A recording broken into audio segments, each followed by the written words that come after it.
Hi guys, in this video, I'll show how to use the camera on your MacBook Air.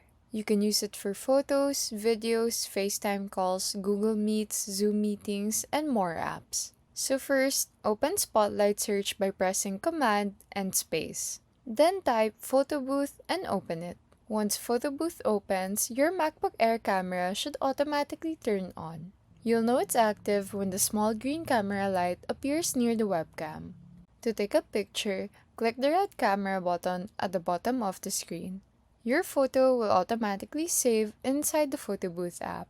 If you want to record a video, click the video camera icon near the bottom left corner. Then press the red record button to start filming. Most apps will automatically detect your built-in camera.